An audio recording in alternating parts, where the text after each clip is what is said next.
No,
no, no, no. Porque el gordo me dijo que salía 35, 40.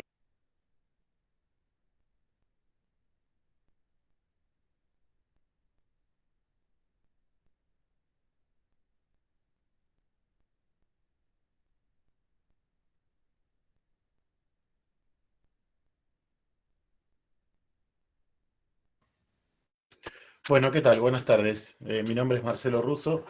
Estamos arribando a un encuentro para charlar un poco sobre discrepancias en la tipificación del sistema ABEO.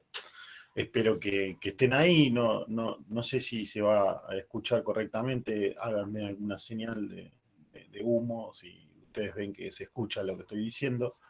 Bueno, buenísimo, gracias, Agustín.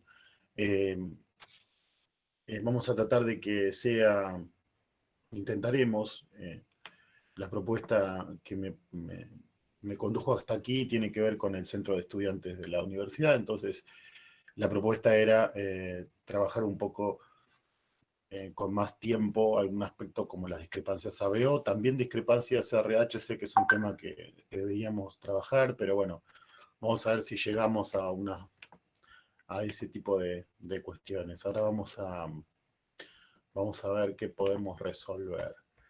En primer lugar, vamos a trabajar sobre el ABO y después vemos si nos queda tiempo y no están tan cansados, podemos arrancar con el sistema RH. Pero vamos a ir por el lado del ABO. Ustedes tienen, digamos, a ver si podemos, en una ventanita.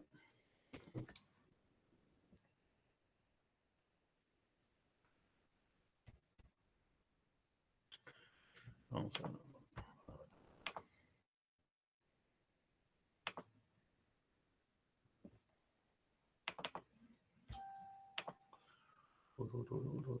A ver si puedo compartirles.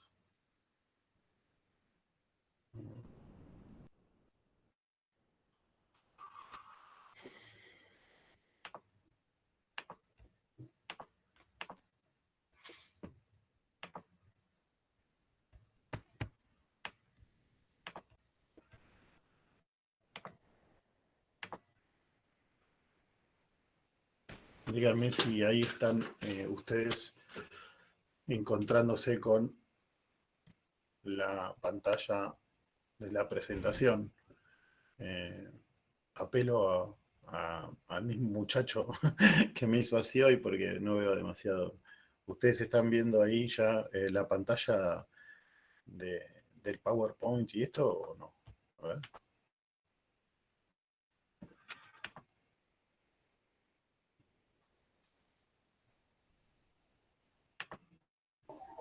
No se ve, profe, la pantalla. ¿No se ve? No. Estás presentando para todos, me dice acá. A ver.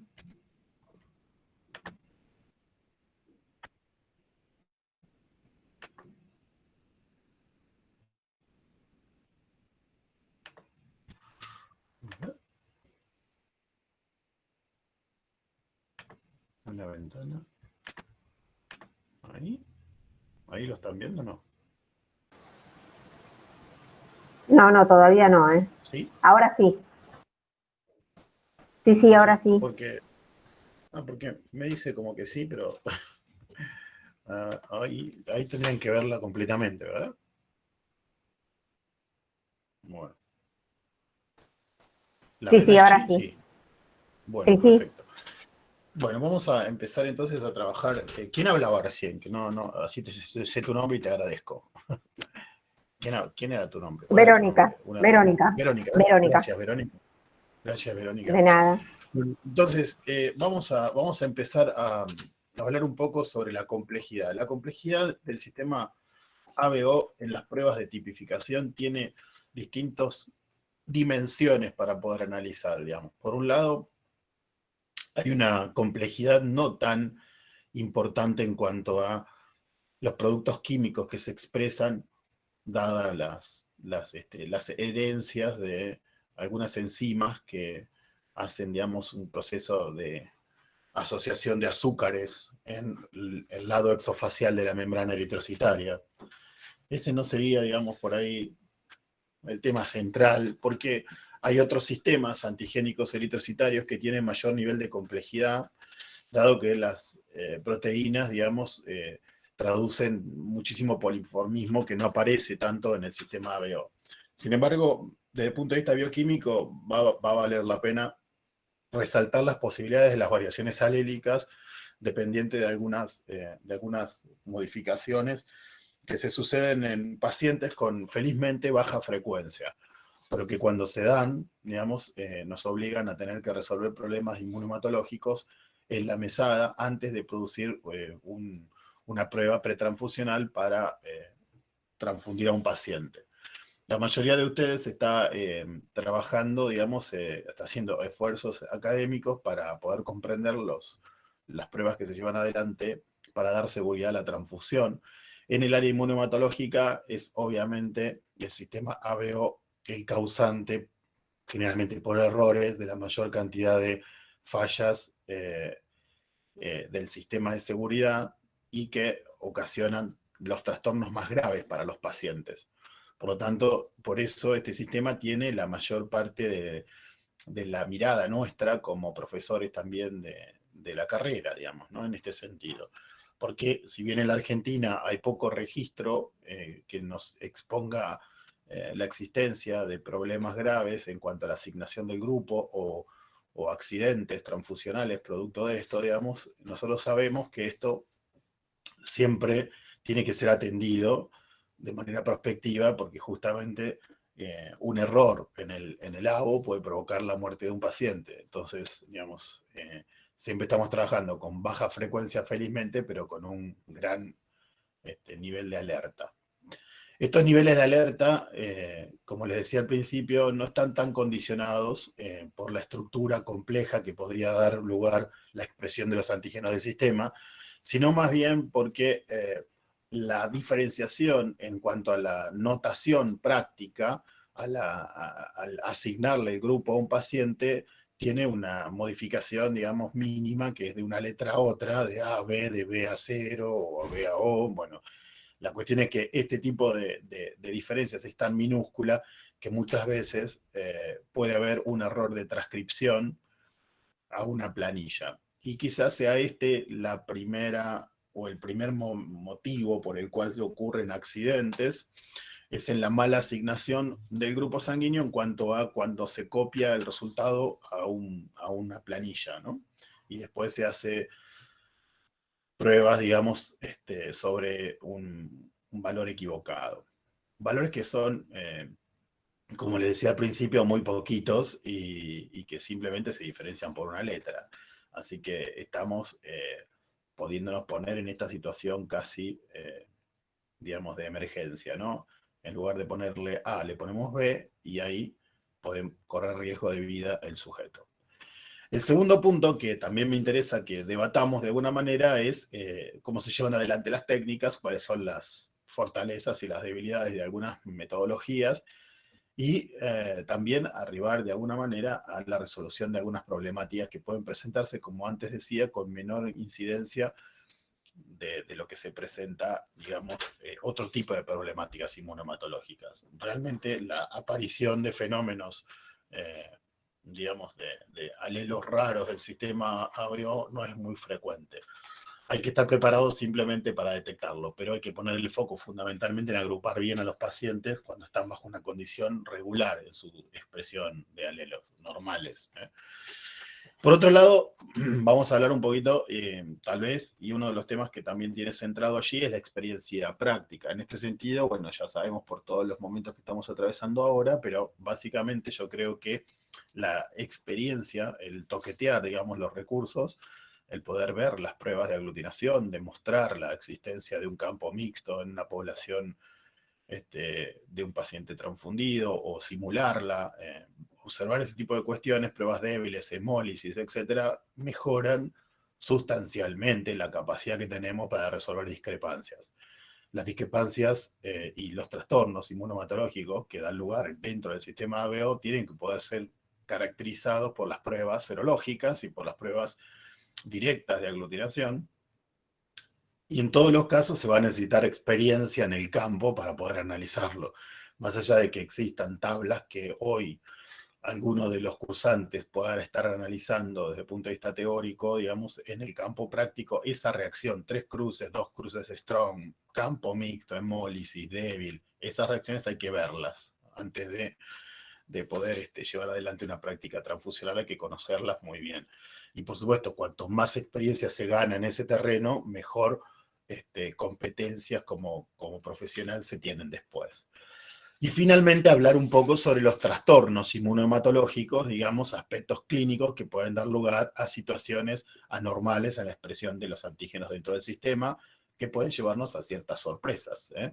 Pero fíjense que empiezo hablando sobre las cuestiones vinculadas a los errores procedimentales, técnicos, de transcripción, etcétera, porque son los que mayor frecuencia se presentan, para después hablar de cuáles pueden ser los trastornos. Bueno, empecemos hablando un poquito sobre el sistema ABO. Yo cada tanto, como si fuera un loco, les voy a preguntar si se escucha, porque como no tengo un ida y vuelta y yo a ustedes no los estoy viendo ahora, por ahí lo bueno sería verlos, pero no los apuro con esto, digamos. Entonces ustedes me avisan si se escucha. Lo primero que me interesa analizar es si ustedes reconocen la estructura de un antígeno. Es decir, lo primero que nosotros nos ponemos a analizar es si toda sustancia es capaz de generar una respuesta inmunitaria. Y por supuesto que no, felizmente no. Y también existe un proceso de autotolerancia inmune, que ustedes habrán ya discutido en sus cátedras, relacionada a poder obtener, digamos, un registro de aquello que es propio del sujeto y ante lo cual no reaccionar, excepto que entre en una falla de la biosíntesis de los anticuerpos y el paciente empiece a tomar en cuenta los antígenos propios como extraños. En este sentido, digamos, lo primero que tenemos que pensar es que la membrana eritrocitaria está compuesta por una serie de estructuras que soportan antígenos, que a la actualidad tenemos que hablar de aproximadamente 400 posibilidades diferentes de antígenos en la membrana eritrocitaria, y que se encuentran, por supuesto, ubicadas, digamos, en distintas formas en la membrana eritrocitaria, desde aquellos que forman parte de un anclaje por absorción a la membrana y aquellos que son estables dentro de la membrana. Entonces, en ese sentido, ya hay un primer rasgo de variabilidad, porque los antígenos van a estar respetados como si fueran conglomerados epitópicos en determinadas estructuras, que pueden ser estructuras de simple paso, estructuras de múltiple paso, y que a su vez también van a diferenciarse por si los grupos amino o carboxilo están dentro o exofacialmente en la membrana eritrocitaria. En este sentido, digamos, por supuesto, los antígenos del sistema ABO son, digamos, estos polisacáridos, digamos, son azúcares, y los vamos a ver, digamos, también en otras células, como por ejemplo plaquetas y otros tipos de tejidos. Entonces, reconocer la estructura de asociación del antígeno a la membrana eritrocitaria tiene una connotación clínica muy importante, porque si el gen que da lugar a la expresión del antígeno en particular se encuentra alterado de alguna manera, podemos, a partir de evidenciar modificaciones en la expresión del antígeno, reconocer que existe una problemática que tal vez derive en otra patología. Y esto por asociación con la expresión responsable del gen que actuó en ese caso, ¿no es cierto? La Sociedad Internacional de Transfusión Sanguínea, digamos, nos ha facilitado una nomenclatura que está vigente y que tiene que ver con la fecha de aparición de los primeros casos de cada uno de los sistemas, enumerándolos del 1 al sistema número 39 en la actualidad. También tenemos que pensar entonces, en virtud de lo que les decía al principio, sobre cuál es la función biológica que cumple cada una de las estructuras que están formando parte de la membrana eritrocitaria y que tienen responsabilidad antigénica. Entonces vamos a encontrarnos desde transportadores, de canales transportadores, hasta moléculas de adhesión, moléculas enzimáticas, etc. Con lo cual, insisto, es muy importante establecer un vínculo entre los estados patológicos posibles y las situaciones null, amorfas o modificaciones de la expresión de los genes que dan lugar a los antígenos sobre la membrana eritrocitaria. Las clasificaciones de la ISBT ustedes ya lo deben conocer, pero vuelvo a insistir sobre esto, digamos, es importante que los antígenos sean definidos por un anticuerpo y que se pueda demostrar el carácter heredable en algunos casos entre legiones familiares, 2 al menos consecutivas entre sí, y conocer la ubicación exacta dentro del cromosoma en cuestión. Cuando estas situaciones no se producen, lo que se nomenclan son colecciones, y también se pueden nomenclar en series de baja o alta incidencia los antígenos eritrocitarios. Nosotros también le prestamos atención en esto de la expresión antigénica a cuáles son las formas en donde también se produce la expresión, porque justamente es allí donde van a cumplir también la función biológica que cumplen en los eritrocitos. Entonces, si hablamos de algunas células que se expresan en el riñón y son transportadores de urea, bueno, eureka, ¿no es cierto? Ya sabemos por qué se está expresando también en el nefrón, ¿no? Entonces estamos hablando del sistema KIR, y así podemos hablar del resto, del ABO, del MNS, por supuesto que de los demás antígenos. Otra cosa que también me importa a mí, por lo menos, y lo trabajo con los estudiantes de mi cátedra, es saber en qué momento aparecen los antígenos expresados en las células progenitoras hematopoyéticas. Y ahí vamos a ver también variaciones en este sentido.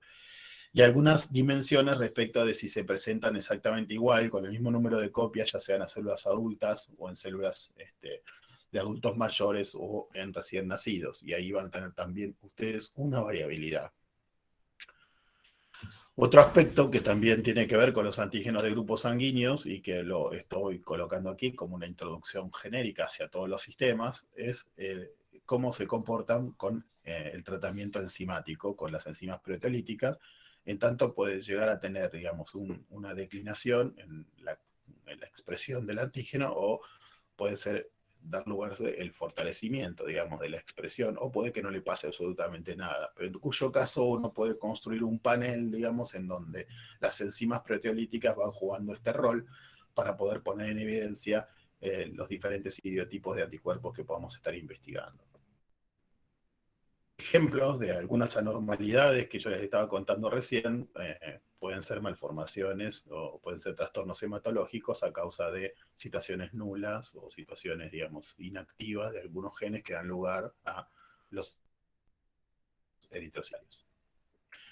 Muy bien, caemos entonces un poco en el sistema ABO y vamos a trabajar sobre esto particularmente. Lo que quise hacer es una introducción a la complejidad de lo que son los antígenos eritrocitarios, para que ustedes tengan en cuenta de dónde partimos, ¿no es cierto? Vamos a hablar entonces ahora del sistema ABO. En primer lugar, pensar que estamos hablando de 1900, digamos, y este sujeto, Karl Steiner, obviamente lo que hizo fue probar con sus compañeros de guardia, pinchándose y mezclando los hematíes, digamos, la sangre sobre una platina, bueno, y descubrió que algunos aglutinaba con otros no aglutinaba. La cuestión es que esto fue cobrando vigencia primero con un sistema nomenclar diferente, después me acuerdo que en 1911 se planteó la idea del 1, 2, 3 y 4 como números romanos, después se volvió para atrás. La posibilidad de que existiera el O, digamos que y vuelvo a insistir con la palabra O y no cero, como se dice aquí en Argentina, porque O quiere decir nulo en alemán, y él lo creó así y se llama ABO el sistema y no AB0, pero bueno, algunas personas dicen cero. Bueno, también son, digamos, son cuestiones, digamos, que no discutimos, pero lo cierto es que el inventor le pone ABO, la letra O y no la letra cero al final. El cero muchas veces se terminó confundiendo después como la ausencia de antígenos. Y la verdad que los hematíes que son cero no carecen de antígenos. Los azúcares, digamos, que pueden intervenir en la formación del grupo sanguíneo son estos tres que ven allí: la fucosa, la galactosa y la N-acetilgalactosamina. Y por supuesto que cuando hablamos de la fucosa hablamos de la representación del sistema H, del antígeno H, que es el 018 para el Sistema Internacional de Transfusión Sanguínea. El azúcar que domina, digamos, entonces pueden ser de tipo 1 o de tipo 2, y por supuesto que la biosíntesis está producida en el aparato de Golgi. Esas proteínas tipo 2 están ubicadas en el lumen del retículo endoplasmático y en el comportamiento de Golgi, y mediante la acción de las glucosiltransferasas van generando estos pentasacáridos, digamos, que nosotros después terminamos denominando como A y B. Por supuesto, la acción de los genes codifican la enzima que cataliza la acción. Por lo tanto, digamos, en este sentido tenemos que responsabilizar al gen FUT1, que codifica la fucosiltransferasa, que es el principal productor de la expresión H, en el primer lugar, y a medida que se va dando ese elemento, podemos empezar a pensar, digamos, en la existencia del A o B. ¿Dónde está regulado y de dónde está regulado la bioquímica del sistema ABO? Lo encontramos en el cromosoma 9, en la región 9q34.2, y pensamos que estos azúcares están, por supuesto, digamos, en el 10% de los lípidos y después en el 90% de proteínas, ¿no? Como decíamos recién, sí estamos pensando en todo tipo celular que los contiene. Si vamos a la estructura del gen, del locus ABO, dijimos que era el cromosoma 9, fíjense que ahí tenemos claramente que el exón 7 es el que tiene mayor cantidad de nucleótidos, ocupando 691 nucleótidos, que incluyen el codón de terminación. Y después hay otros, ¿no? Mayoritariamente el exón 2, que tiene 70, y después le sigue el exón 3, que tiene 57.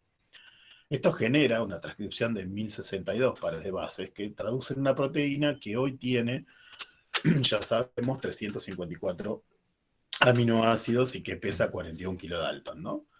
Fíjense que para la transferasa A y para la transferasa B se modifican 4 posiciones. La posición están entre la 100 y la 200, entre la 200 y la 300, y nada más. O sea que están bastante cerquitas. Y los cambios son arginina-glicina, leucina-glicina y así en cada uno. Cuando pensamos en los sujetos que son de naturaleza O, lo que hay es una deleción de un solo nucleótido en la posición 261, donde estamos acá, en la 261, y de una glicina, y esto provoca que haya una proteína finalmente sin actividad enzimática. La forma en que se heredan los genes que dan lugar a estas enzimas que permiten la formación del sistema son de herencia mendeliana y son, por supuesto, codominantes, con lo cual la posibilidad de expresión O solamente se puede dar en caso de que se hereden de ambos progenitores. Bueno, la cuestión es que se incluyen elementos también de activación en términos cis y trans como debilidad de las pruebas. Cuando están los locus muy cercanos, muy estrechos, ustedes se recordarán el mecanismo cis y trans.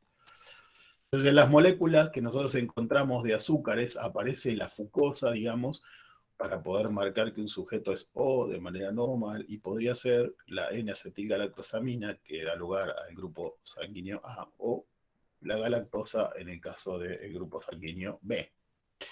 El locus, recordemos donde está el gen que produce el H que nosotros estamos pensando, está ubicado a partir del cromosoma 19 y no 9 como el resto de lo que estábamos hablando recién. La no expresión de la sustancia precursora H da lugar al fenotipo Bombay, que es un fenotipo raro, que se fue descubierto en 1952 en un laboratorio.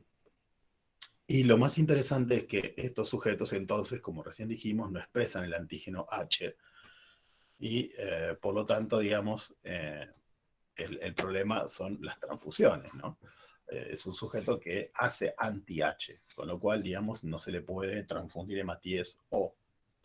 Entonces, un fenotipo autosómico en donde tiene una frecuencia de 1 en 10.000 personas en la India y 1 en 1.000.000 de personas en Europa. Por supuesto que en Argentina hubo casos de Bombay también, digamos, es decir, que nadie queda exento de esta situación. Y solamente pueden recibir también hematíes que tengan las características como las que tiene el propio Bombay, ¿no es cierto? Porque podría haber una reacción transfusional grave. En este sentido, la forma que tenemos para poder identificarlo lo hacemos con una sustancia, que es una lectina, que se llama Ulex europeus, y que proviene, digamos, de esa planta, y que, por supuesto, que el fenotipo Bombay resultaría negativo con esa lectina, porque tiene la característica de demostrar la existencia del antígeno H, cosa que el Bombay no tiene. Uno de los aspectos que también me parece señalar importantes dentro del sistema ABO es el número de copias por célula del antígeno que tenemos a considerar dependiendo de cuál fuera el fenotipo en cuestión. En este sentido, un sujeto que cuanto más se acerca a la característica O, aumenta la cantidad de copias por célula del sitio H. A medida que se va completando el hematí con galactosa o galactosamina, es decir, que va haciendo A o va haciendo B, o algún subtipo del A o subtipo del B, la cantidad de H va quedando cubierta, por lo tanto pierde el H frente a otro tipo de sustancia que protruye del hematí. En ese sentido, entonces, el A1, fíjense, puede tener una expresión de 810.000 copias a 1.170.000 copias, ¿eh? Y así va a ir bajando. Cuando se trata de un recién nacido, baja abruptamente la cantidad de sitios H, ¿no? Baja, baja, baja. Y cuando vemos, por ejemplo, un subtipo como, por ejemplo, en este caso, el A3, vemos que tiene 7.000 a 4.4.000 y así. Vemos que cada vez baja más, pero un AM tiene 0.2. Se ha encontrado AM de 700 también, ¿eh? Entonces esto es importante también a la hora de pensar que cada uno de los alelos que vayamos poniendo en evidencia en el laboratorio frente a nuestros reactivos van a reaccionar más débilmente encontrando esta variación en la cantidad de antígeno presente en la célula. En una prueba de tipificación tradicional, nosotros debemos encontrar resultados que sean coincidentes entre las pruebas directas, que sería utilizar un reactivo conocido, que tiene un anticuerpo con un idiotípico particular, digamos, contra los hematíes que pueden estar presentados como suspensiones celulares o sangre entera.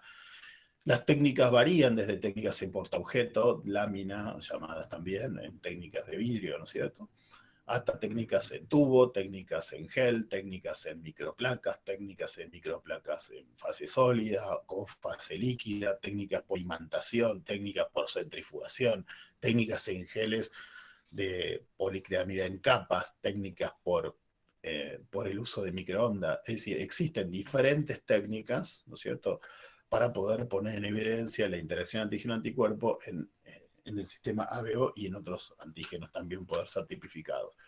En los ensayos de Labo, por supuesto, tienen una consideración muy particular y que es que la presencia de los anticuerpos naturales en el suero tienen que ser corroboradas y tiene que haber una contrastación entre la hipótesis de la prueba directa inversa para poder asignarle el grupo sanguíneo al paciente, de modo tal que sí o sí tengo que hacer las dos cosas para que poder obtener un resultado. Con esto estoy señalando que el valor predictivo de la prueba es en ambos casos el mismo y no puedo obviar ninguna de las dos ensayos para establecer el grupo sanguíneo de un paciente. La única forma en la que pueda sortear esta instancia es si el paciente ha sido tipificado recientemente, está bien notificado y lo que puedo hacer es reagrupar el sujeto con una prueba directa, que podría ser la punción digital de un dedo. Pero nunca debemos olvidar que para poder llegar a eso tuvo que haberse realizado al menos dos determinaciones y haberlo anotado en algunos ejemplares de manuales de procedimiento por más de un técnico. Con lo cual, digamos, si ese registro no existe, tampoco es válido llevar adelante una prueba directa únicamente. Las pruebas básicamente se componen en este caso, como lo ven allí gráficamente, de la utilización de reactivos anti-B y un controlador. El controlador es un controlador negativo de la prueba y un controlador de autocontrol de la prueba. Son dos controladores. Esta imagen, digamos, como ven, tiene un faltante, que es el reactivo también anti-AB, que yo lo estoy señalando allí abajo. El reactivo anti-AB es un componente A, B, es decir, la sumatoria de anti-A más anti-B, cosa que no sucede en el plasma del sujeto, que son O, en donde esos componentes no pueden ser escindidos. En este sentido, el reactivo anti-A y el reactivo anti-B van a estar seguramente coloreados para poder ser identificados claramente, con un color amarillo el B, con un color azul el A. Y el control negativo de la prueba contiene la parte inerte del reactivo, o sea, lo que tendría la parte líquida sin el anticuerpo, que generalmente es provista por el fabricante, pero que si no fuera así, digamos, se emplea un medio isotónico con el plasma. Es decir, utilizamos o solución fisiológica o un buffer de fosfato salino a un pH fisiológico. Desde ese punto de vista, digamos, los ensayos van a estar siempre intentando resolverse, pero vamos a tener que mirar permanentemente nuestro control para ver que no se positivice.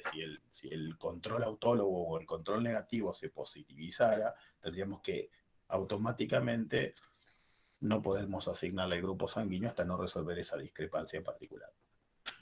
En este sentido, digamos, nuestros resultados van a estar avalados entonces por dos controles, un control autólogo, que implica el suero del paciente con los propios hematíes del sujeto, en el mismo medio de reacción en el cual estamos colocando los ensayos de labo, y por otro lado, digamos, un control negativo de la prueba, que como les decía, es el medio inerte del anticuerpo que estamos utilizando comercial para la tipificación. Como ven allí, digamos, las pruebas A, se supone, van a posibilitar la reactividad con el anti-A y también lo van a hacer con el anti-B. Las pruebas B lo van a hacer con el B y con el anti-B, y las pruebas AB lo van a hacer con ambos. Si fuera un ensayo AB positivo, por este caso, digamos, y no tuviéramos a mano y no se hubiese implementado, por ejemplo, el control negativo o el autocontrol, podríamos sospechar que la autoaglutinación fue producto de otro tipo de fenómeno de apilamiento de hematíes que no corresponde con la actividad del anticuerpo que se puso allí de manifiesto. Bien, este ensayo entonces se debe corresponder en todos los casos con una prueba inversa en donde voy a emplear células A1, células B, básicamente, en algún caso agregaré otro tipo celular. Vamos a hablar un poquito ahora sobre los subgrupos del labo y por qué pueden darse, ¿no es cierto? Entonces, pensemos que en primer lugar podría tratarse de mutaciones, que pueden ser estas puntuales, ¿no es cierto?, en el dominio catalítico de la glicosiltransferasa, con lo cual va a generar una concentración normal de la cantidad de proteína, pero va a tener una función alterada o un dominio catalítico alterado. Este es el caso de la 3-AX y AL, donde se muestra una expresión disminuida de la N-acetilgalactosamina, que como ya dijimos corresponde a los sujetos A, mientras que la galactosa a los sujetos B, en este caso la galactosamina, y que está, fíjense, oscilando entre el 36 y el 86%. También podría ser, digamos, fuera del dominio catalítico, con lo cual, digamos, la concentración y el dominio serían normal, pero la función estaría alterada. O también podría tratarse de una glicosiltransferasa que está realmente insuficiente, digamos, y que obviamente es que era una proteína con una función normal, pero en baja concentración, ¿no? Si fuera el precursor insuficiente, es decir, aquel que da lugar a la sustancia H, esto estaría muy bajo y entonces aparecería un fenotipo parcial del H como un para-Bombay, como nosotros mencionamos antes al Bombay. La estructura precursora puede estar también alterada, digamos, una expresión débil del A y el B como consecuencia de la linealidad del antígeno E, y que, como ustedes saben, pertenece a un sistema de grupo sanguíneo, y ya la colección I pequeña quedó alejada del sistema I, cuyo único antígeno que la compone es el I. Y también pueden ser antígenos adquiridos, también pueden ser por un fenotipo débil del plasma, digamos, si fueran secretores. La transfusión del plasma da lugar a esa situación. Podría ser una interrupción en la síntesis. Nosotros nos referimos a la deficiencia de la adhesión leucocitaria, ¿no es cierto? Es decir, este trastorno de inmunodeficiencia primaria que produce déficit en la fagocitosis. allí el ligando de carbohidrato fucolizado va a estar ausente para las lectinas, por lo tanto vamos a tener ahí también una interrupción en la biosíntesis. Otras cosas pueden pasar, glicosiltransferasas que no fabriquen el antígeno ABO. Bueno, esto también puede dar lugar a una generación o a una degeneración, y también podría suceder, digamos, que se produjere un ABO incorrecto por degeneración, los llamados fenotipos B en A, generado por una B-transferasa, que puede ser eficaz y catalizar la transferencia al receptor, generando el grupo sanguíneo A en un sujeto que es B, digamos. Podría ser un quimera, podría ser una transfusión reciente, un trasplante también podría ser. Podría ser que se manipule artificialmente, digamos, por ejemplo, el uso de la transfección. Podría ser un tema fisiológico de recuperación en algún tiempo breve sobre el estatus ABO del paciente, como el estado de la gestación, y también podría tratarse de la infección.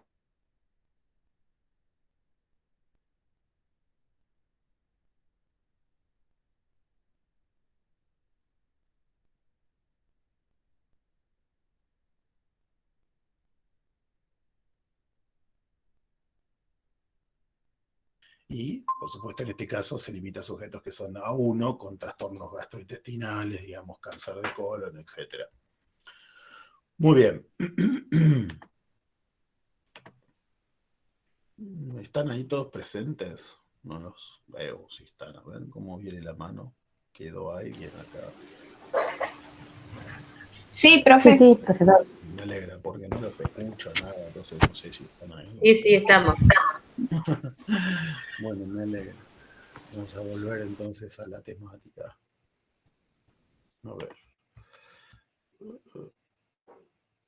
¿Cómo volvemos acá? Este recurso no es el que yo uso permanentemente, pero vamos a ver.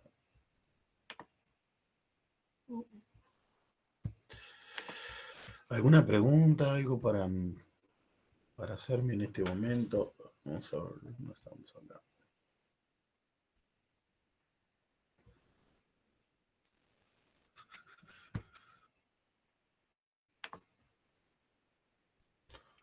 Se ve que se cuelga la presentación. A ver ahí. Si tienen alguna pregunta para hacerme, no duden en hacérmela, porque para eso estoy acá. Bueno, ahí sí están viendo de nuevo. Gracias. Muy bien, y estábamos hablando sobre justamente el B adquirido. Bueno, muy bien. Hablemos un poquito sobre lectinas que aparecen allí, midiendo, por supuesto, que los subtipos de grupos sanguíneos, digamos, van a diferenciarse, decía al principio, por la cantidad decreciente del antígeno H, dependiendo de cuanto más se alejen de la célula O. Entonces, el A2, el B, después el A2B, y así van teniendo cada vez menos cantidad de H. Entonces, en ese sentido, podemos clasificar las variantes A1, A2, A3, A-Weak, AX y así, a medida que va teniendo cada vez menos, B, B3, BX, B-Weak y así. El anti-A1 en los sujetos A2 son generalmente anticuerpos naturales, pero también pueden ser producto de la aloinmunización y pueden no haber sido detectados en las pruebas pretransfusionales, y generalmente se emplea para resolver estas cuestiones dos tipos de semillas, una es la de Dolichos biflorus y la otra la Ulex europeo, la Dolichos biflorus que aglutina los eritrocitos A1 y la lectina anti-H que aglutina los eritrocitos A2. Hay un conjunto de lectinas que ustedes verán como obtenidas del árbol de lucillo, del hongo de pino, de judía de lima, tomate, algunos de todo tipo, y que te permiten reconocer cuáles son los azúcares que son inhibidos. Entonces, digamos, en este sentido, si bien hay dos que son las dominantes, las que más utilizamos, hay varias para pensar y animarse a jugar. Cuando pensamos en los antígenos, digamos, está todo muy bien, pero cuando pensamos en los anticuerpos, muchas veces todavía hay gente que me pregunta, ¿cómo se generan los anticuerpos del agua? En ese sentido, comentarles que primero se pensaban que había un control genético, digamos, y que esto se heredaba, la síntesis, y después ya se pensó en un medio más ecológico de la economía del sujeto sometido a factores exógenos que dieran lugar, digamos, desde el punto de vista epigenético, a un cambio en la conformación de las respuestas inmunitarias ante estos agentes que habían de alguna manera invadido su economía, ¿no? Entonces, en ese sentido, la presencia de estas estructuras que están presentes en bacterias, que están presentes en algunos alimentos, dan lugar, por supuesto, a este tipo de respuesta. Imagínense que en este sentido se trabajó sobre pollo, porque los pollos también tienen anticuerpos naturales. Entonces se aisló las aves, allí en el 62 más o menos, se aisló las aves para evitar que tuvieran contaminación, y se descubrió sangrándolas que en el plasma no tenían anticuerpos, y las otras aves que habían sido sometidas a este tipo de contaminación con el medio exterior sí habían desarrollado las inmunoglobulinas. Bueno, estas cuestiones, digamos, ponen en evidencia que estos anticuerpos pueden ser de origen natural, la mayor parte de ellos, y en algunos casos son también producto de la inmunización. Pero para poner un rasgo de lo que estábamos hablando recién, pensamos que un anticuerpo está en el 1 al 8% de los individuos A2 tienen anti-A1. Y el 22 al 25% de los que son A2B también lo presentan, digamos, ¿no? Entonces, esto es muy importante. La temperatura de actividad óptima para los anticuerpos generalmente es inferior a 25 grados, pero podría pasar a formar parte de moléculas incompletas, anticuerpos de naturaleza isotípica IgG con actividad a 37 grados. Aquellos que sean activos a 37 grados son capaces de destruir de forma masiva las células de ese idiotipo, en este caso de la 1. Así que también el anti-A1 transferido pasivamente, digamos, a través de transfusiones de sujetos que son del grupo sanguíneo O, como ustedes saben, se le puede poner hematíes O a pacientes A. Muy bien, geniales. Ahora, lo que sí, que si ahí va plasma y ese plasma tiene alto título y ese sujeto tiene anti-A1, podría haber ahí un problema. En este sentido, y para aquellos que lo quieran, me lo pueden preguntar, le pueden preguntar a la gente del centro de estudiantes, que me manden un correo. Yo cuento con los trabajos de Ámsterdam, de Australia y de Noruega, últimos, en donde se ve daños graves a causa de anti-A1.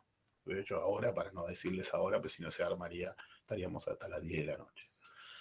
Entonces, hay una relación entre el ABO y la enfermedad, digamos, bueno, así como se demuestra que el DAFI permite cierta inmunidad, digamos, no responsable ante la malaria, esto no ocurre con el sistema ABO, a pesar de que se intenta encontrar la búsqueda de una hermosa novedad para un prime time de la televisión, digamos, no hay nada que diga que el ABO nos protege al respecto de algo. Sí se entiende que en pacientes se asocian patologías con déficit en la expresión, o sea, al revés, pero no se dice nunca que si yo soy O, digamos, soy resistente a tal cosa. Y hay estudios, incluso vigentes, que intentaron hacer esto con el tema del COVID-19 sin demasiado sustento científico, digamos. Bueno, por supuesto que hay distintas patologías, como ven allí, cánceres, enfermedades microbianas, infecciones, como antes nombrábamos, que pueden verse, digamos, puestas de manifiesto con algunas características asociadas al grupo sanguíneo, ¿no? Por ejemplo, la susceptibilidad a infecciones, que recién hablábamos, que lo explicamos un poco más en detalle, digamos, ¿no? Bien, entonces, ¿cuáles son los antígenos que el sistema ABO tiene nomenclado para el ISBT? Esta es una pregunta que yo hago también en estudiantes del postítulo que doy en otra universidad. Y la verdad que a veces encuentro respuestas bastante interesantes, como que hay A y B, como que hay A, B y H, como que hay A, B y 0, como que hay A, B y 0, pero a ustedes se los voy a regalar porque los quiero mucho. Lo que tenemos ahora es esto. Los antígenos del sistema ABO son el A, B, AB, A1, y es obsoleto el 5. De modo tal que, si alguien les pregunta cuáles son los antígenos del sistema ABO para el ISBT, son estos y no otros. Ahí no aparece el O, digamos, no aparece por supuesto el H, está el AB y está el A1, que difiere, por supuesto, del A. El primer punto que nosotros tenemos que discriminar aquí es que lo decíamos al principio de este encuentro, es cuál es la diferencia entre las discrepancias ABO y un trastorno inmunohematológico. Una discrepancia es un hallazgo que entre sí, entre pruebas que deben ser contrastadas entre sí, digamos, no hay relación, o falló en algo, entonces hay un dato que falta o algo que está inconcluso y que nos impide decir qué grupo tiene.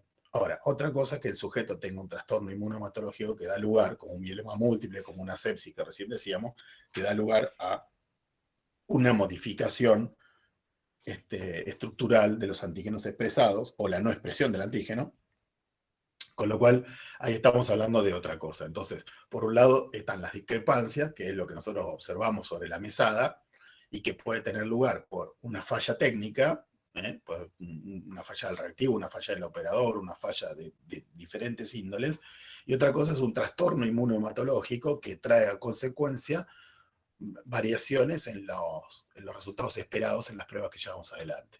Entonces, cualquier resultado diferente del esperado tiene que ser estudiado para poder aclarar cuál es el grupo de la muestra, sí o sí.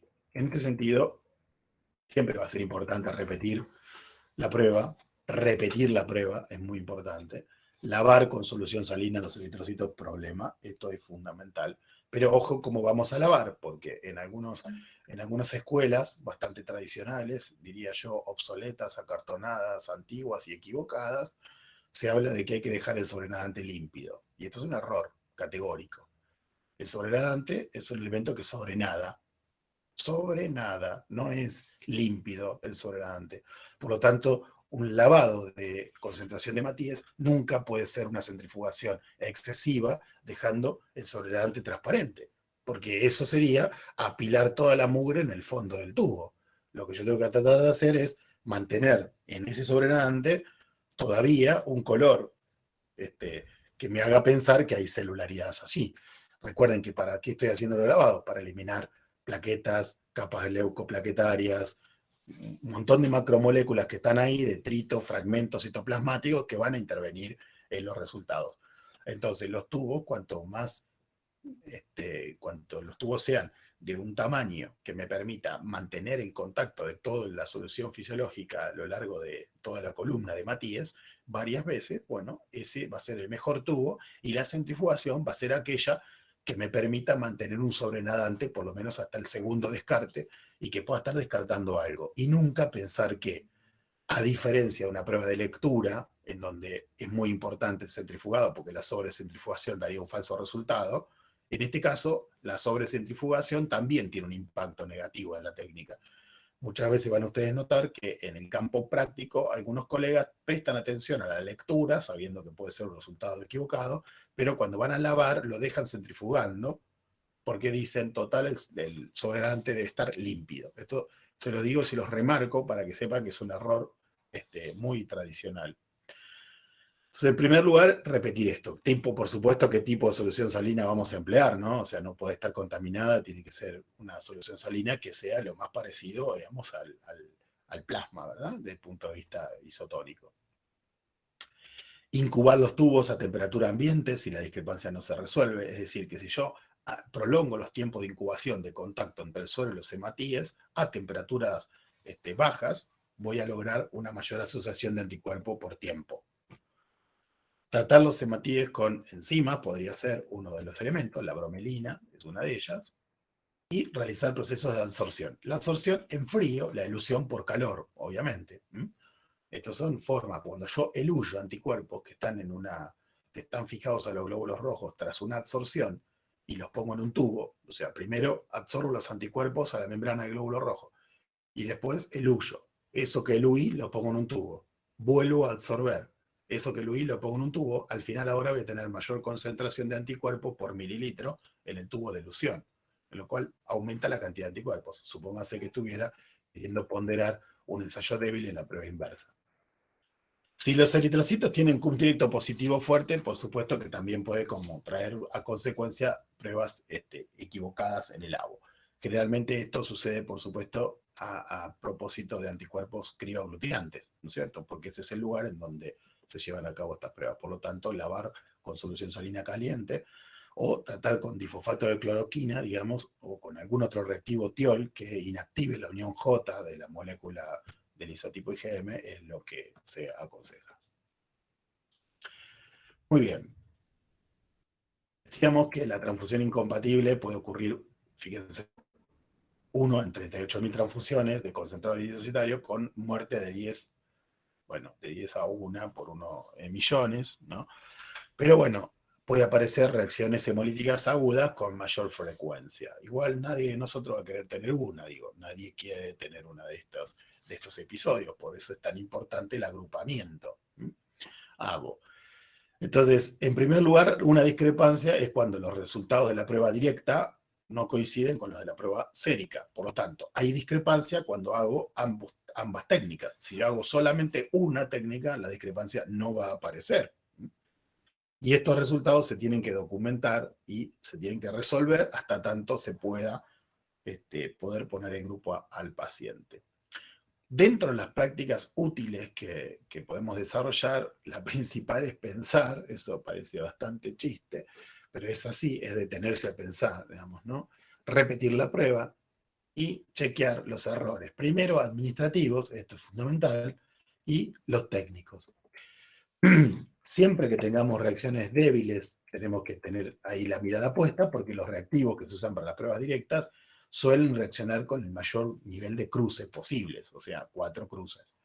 Si estamos en una prueba de aglutinación en portaobjeto, lo que sea, tiene que ser potente y rápidamente, dentro de los 3-4 segundos.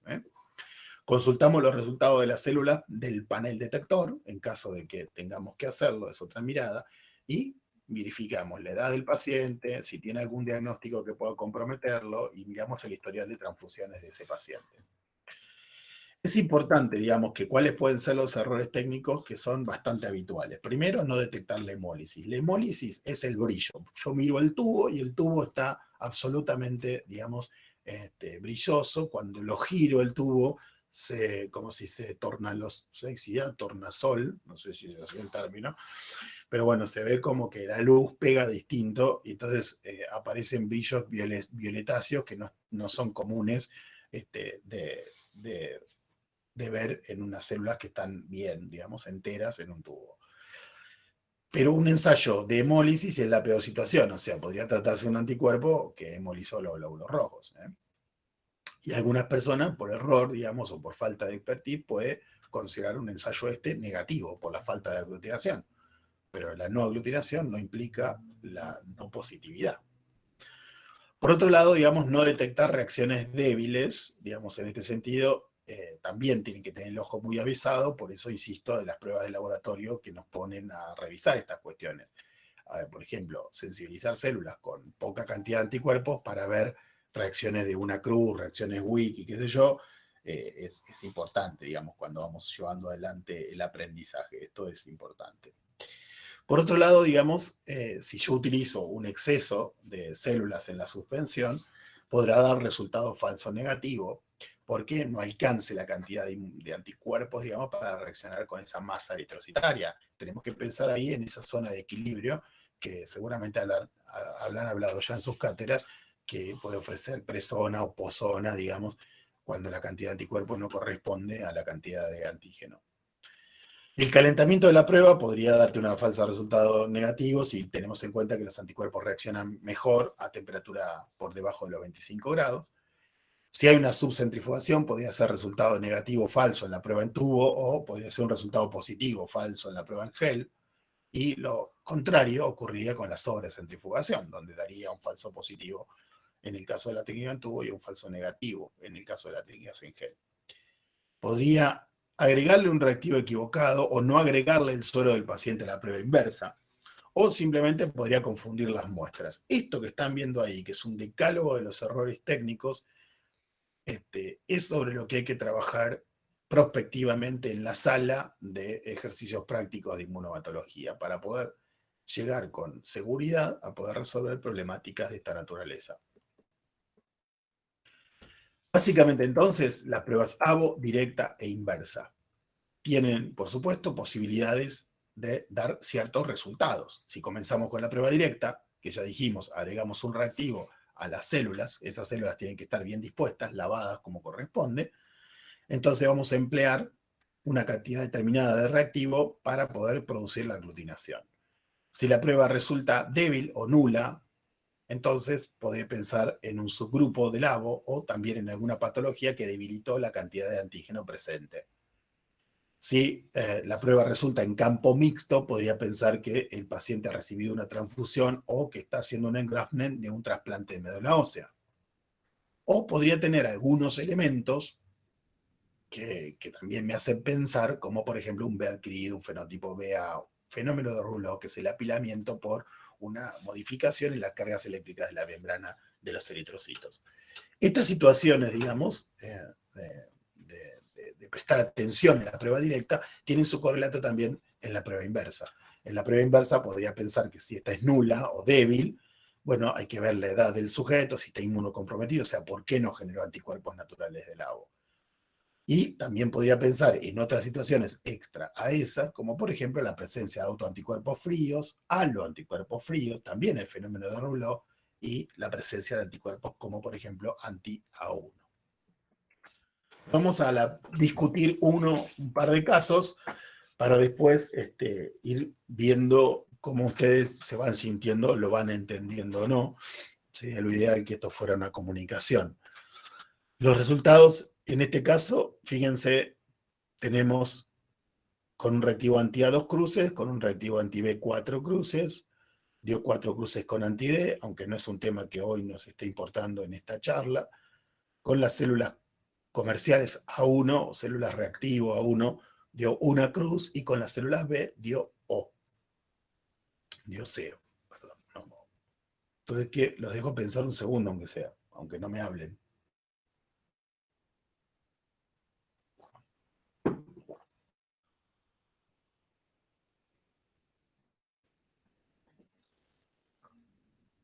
Vamos a ver ahí.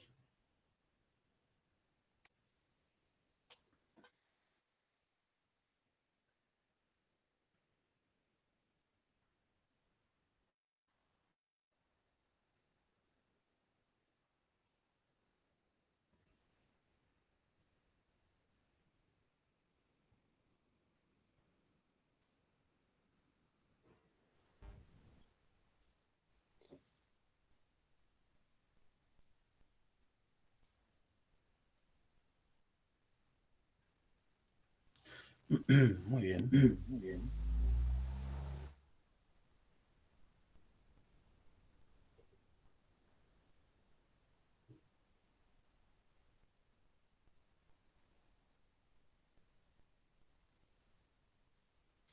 Bueno, entonces lo primero que pensamos, me estoy escuchando yo mismo. Se ve que se está acoplando, alguien tiene que cerrar su micrófono porque yo estoy escuchándome a mí.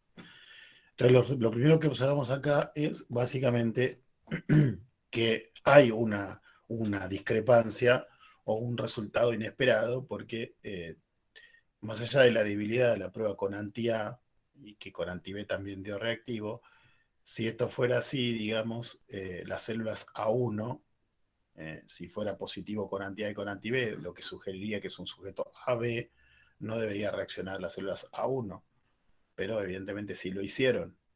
Entonces, descartando la posibilidad de que haya habido un error técnico en la operatoria y se haya reproducido la técnica, haya dado el mismo resultado, ese primer error técnico, fíjense que lo pongo en primer lugar, ¿no?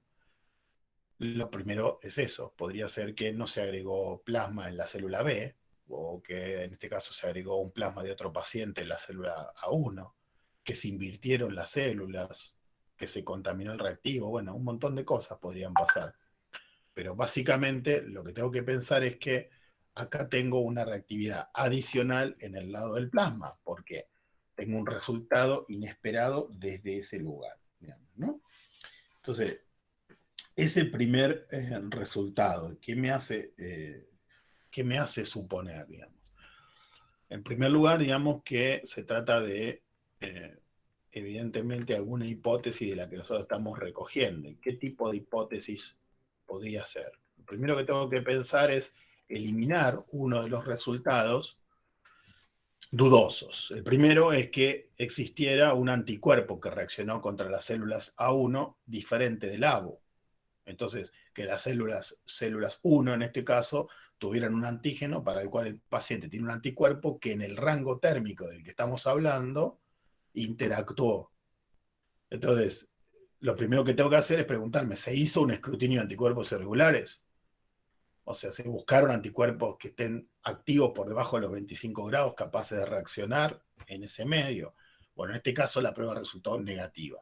Por otro lado, en ese cuadrito que habíamos puesto recién, digamos, no se observaba el resultado del autocontrol ni el resultado del control negativo. En ambos casos fue negativo, como allí señalo. Y tampoco estaba el resultado del anti-AB, en cuyo caso también lo coloco aquí, que fue positivo. Entonces, en este caso, la discrepancia parece estar en el suero, hay una reactividad que es adicional, ¿no?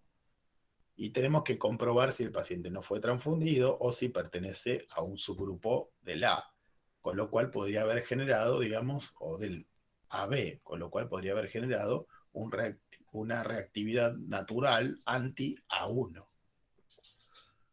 Sospechamos de esto, volvemos un poco a lo que dijimos en la charla ya, y que es que el 20% de los individuos del grupo AB, que es lo que se supone que es este sujeto, o que lo tenemos dentro de nuestra hipótesis, son en realidad A2B.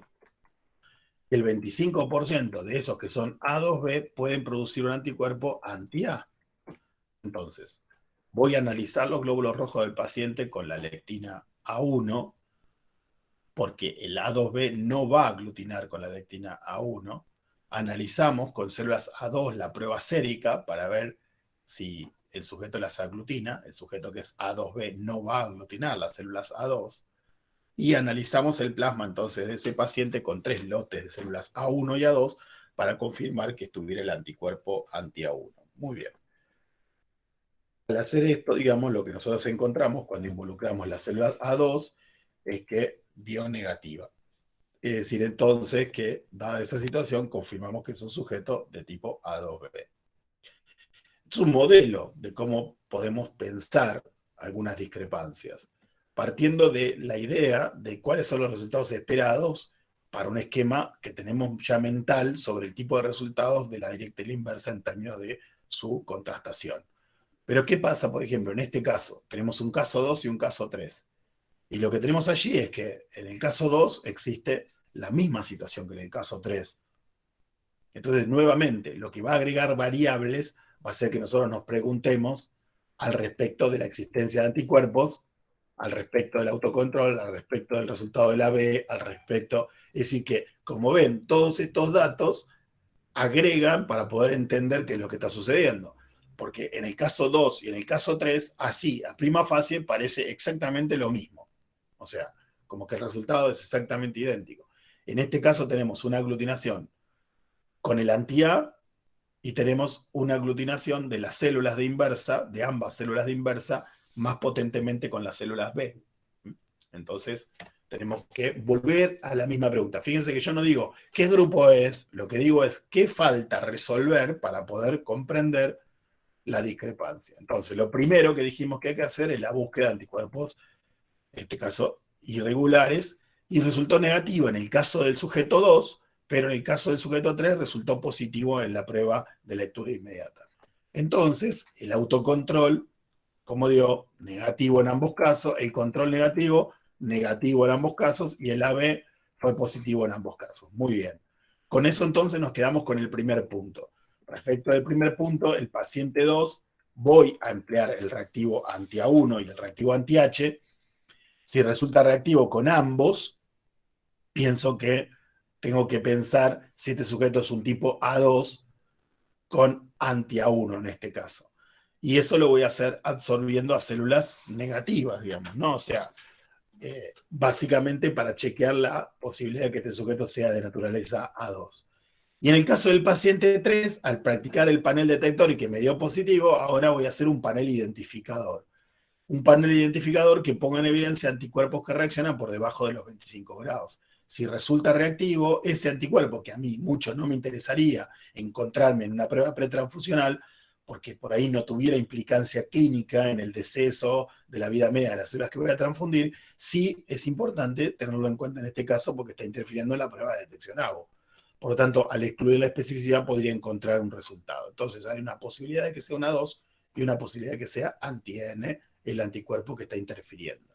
Como ven, partimos de dos casos en los cuales los resultados eran exactamente idénticos. Lo que facilitó la interpretación es la prueba de detección de anticuerpos irregulares en un caso y el uso de lectinas o reactivos anti-A1 y anti-H.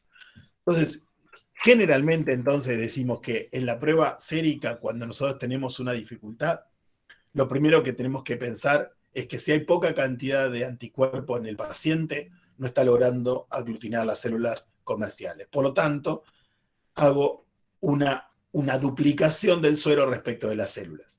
Esas células tienen que ser lo mejor posible. Si pueden ser comerciales, mejor. Es la prueba inversa. Si esto no resuelve, podría ser una absorción en frío. Es decir, incubo los glóbulos rojos conocidos contra el suero del paciente por más tiempo. Y, por supuesto, siempre voy a incluir un autocontrol para descartar que hubiera autoanticuerpos que reaccionen en frío y que el suero del paciente reaccionara contra, por ejemplo, la estructura del antígeno I, porque el paciente tuviera un autoanti que ahora que lo coloqué a baja temperatura y que lo puse en absorción en un tiempo determinado, se logró pegar el autoanticuerpo. Por lo tanto, ese ensayo de autocontrol debe dar negativo. Y en la prueba directa, digamos, pensar otra vez lo que decíamos, lavar correctamente los hematíes, tratar las células con enzimas proteolíticas, incorporar más reactivo, incubar por más tiempo. Estos serían los ensayos. Muy bien. Cuando analizamos las variaciones alérgicas que se pueden presentar de diferencia entre ellas, encontramos, por supuesto, que la prueba directa y la prueba inversa pueden ir correlacionando en la forma en la que está expresado aquí en la tabla y también la posibilidad de que tuviera un carácter secretor. Allí vemos cómo un ensayo de un sujeto que es A1 o que es AINT o A2 puede reaccionar igualmente con el anti-A 4 cruces. Con el anti-B también lo hace 4 cruces, pero recién con el anti-H hay una variación. El A1 no reaccionaría y lo haría el AINT o el A2. Y entonces también con el caso del anti-A1 reaccionaría más potentemente el A1 que los otros dos. Incluso el A2 ya daría negativo. Entonces lo que voy viendo es cómo voy de alguna manera avanzando en la lectura longitudinal de la tabla para cada uno de los alelos posibles. Esto es importante tenerlo en cuenta. Y bueno, nada, ustedes tienen acceso seguramente a este material. Les voy a proponer entonces, finalmente, y para ser absolutamente justos con el tiempo con el que me comprometí de 1 hora, voy a proponerles mirar esta tabla y tratar de asistir a los resultados posibles. Si ustedes la leen, se toman, lo voy leyendo si no yo, para ver el tiempo que ustedes tardan en poder comprender lo que dice allí. Pero vamos a hacer una ejercitación y quedo dispuesto a las dudas que ustedes tengan. En los sujetos del fenotipo A, el alelo A codifica una transferasa. Bien. ¿Qué transfiere? Galactosa, galactosamina al antígeno O, al antígeno H, o una galactosa al antígeno H. Pregunta, ¿no? Por otro lado, los reactivos ABO tienen una coloración, ya lo hablamos. El anti-A es azul, el anti-B es azul violetáceo, o el anti-AB es amarillo. ¿Cuál será real de esas propuestas? Entonces ustedes imagínense la respuesta, juguemos un poco. No les veo la cara, pero imagino que se van a divertir un poco con esto.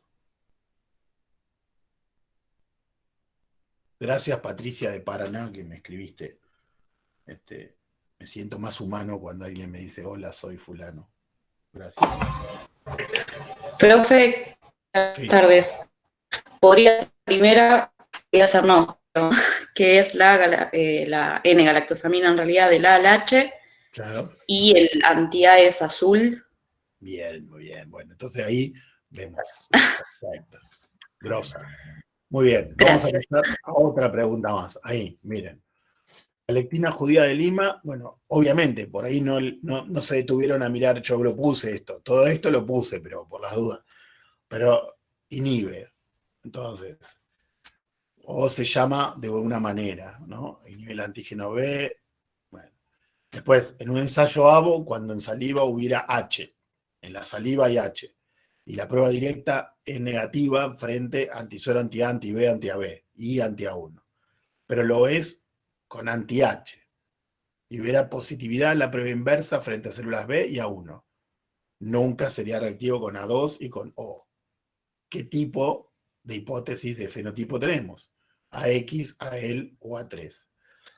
A ver, como yo no sé cuál es el grado de complejidad del auditorio, porque no tengo ni un listado tampoco para saberlo esto, no se preocupen si ustedes ahora no la pegan acá. Lo importante es que sepan esto. Al finalizar la trayectoria de formación de técnicos, estas cuestiones deberían saber dónde encontrarlas. Si no las tienen para resolver en sus cabezas, porque no se las acuerdan, deberían saber dónde buscarla. Un lugar donde debería buscarla es este material, ¿no? Ahí ven las respuestas. Muy bien. Vamos a otra. Los anticuerpos IgM del ABO pueden ser reactivos a temperaturas mayores a 20 grados, inhibidos con el uso de enzimas como la bromelina, o pueden ser potenciados con ditotraitol. Menores, dije, a 20 grados, ¿eh? Yo dije mayores.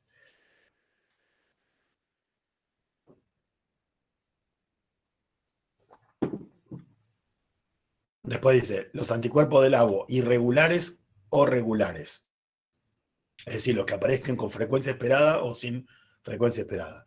No pueden atravesar la placenta, son investigados en las pruebas de rutina, se encuentran en el plasma fetal. Producto del feto, ¿no es cierto? Muy bien. Son reactivos a temperaturas inferiores a 20 grados y son investigados en pruebas de rutina. Es decir, no pueden atravesar la placenta. ¿Por qué? Porque la pregunta dice irregulares o regulares. Por supuesto, hay anticuerpos de naturaleza IgG del ABO que logran atravesar la placenta. Y generalmente son aquellos que después se pueden encontrar también en el plasma fetal. Pero como dice, los anticuerpos del ABO irregulares o regulares, entonces la única válida es la del medio. Para investigar las pruebas ABO débiles, ¿se recomienda el uso de la incubación y el microscopio? ¿En qué caso? ¿En la variante A2, en la variante A3 o en la variante AX? Nombre y colegio. Entonces ustedes se ponen y se ganan un viaje a Bariloche. Ahora en pandemia, cosa de que... Bueno, muy bien. Después dice, la acidificación del suero permite sortear la dificultad en la presencia del fenotipo B adquirido. O sea, bajarle el pH en el B adquirido. Se puede ajustar el pH a 4.5, agregar suero fresco o agregar plasma fresco. Esa está regalada, muy regalada. Bueno, en la variante AX entonces se usa el microscopio. Y obviamente ajustamos el pH cuando nos queremos sacar de encima la acción del microbio, digamos, ¿no? Y agregamos suero fresco o plasma cuando queremos aumentar la concentración de calcio para la actividad anticomplemento. Los antígenos son nomenclados por el ISBT dentro del sistema ABO. Esta recién la acabo de, está como caliente porque recién se la dije. AB, AB, H, A1B, AB o AB, AB, A1. La última sería, profe. Muy bien, genial. Claro que sí. Esta la repetí, me parece, así que la voy a pasar así. Listo, terminamos acá. O sea, digamos. A ver si los veo acá a ustedes. Ahí está. Entonces, para cerrar y para que quede a disponibilidad para las dudas que ustedes tengan para hacerme sobre lo que quieran, digamos, puede ser cualquier cosa que no tenga que ver con el AO, no me importa. Mi correo electrónico es ruso@gmail.com. Para cualquier cosa que ustedes necesiten, yo soy profe de la facultad, así que los que sean estudiantes de la facultad tienen mi permiso para escribirme lo que necesiten. Lo mismo sucede para las personas que están dentro de este foro y no son de la facultad y que están hoy acompañándonos. Yo les quiero mandar un abrazo fuerte, que espero que estén bien, Si ustedes no tienen nada más para comentarme, yo me lo voy a saludar así como una reina del corso, digamos, y me voy a ir también raudamente a continuar con mis actividades. Espero que haya sido tan provechoso como para mí tener este encuentro y que como esto va a quedar grabado, seguramente ustedes van a tener la posibilidad de verlo, cálculo, en otro momento. Les agradezco muchísimo los comentarios que están haciendo allí, porque nada, porque es tiempo mío que pongo para ustedes y es tiempo de ustedes que ponen para escucharme, así que, ¿qué más podemos esperar, digamos, no? ¿Qué mejor puede pasar?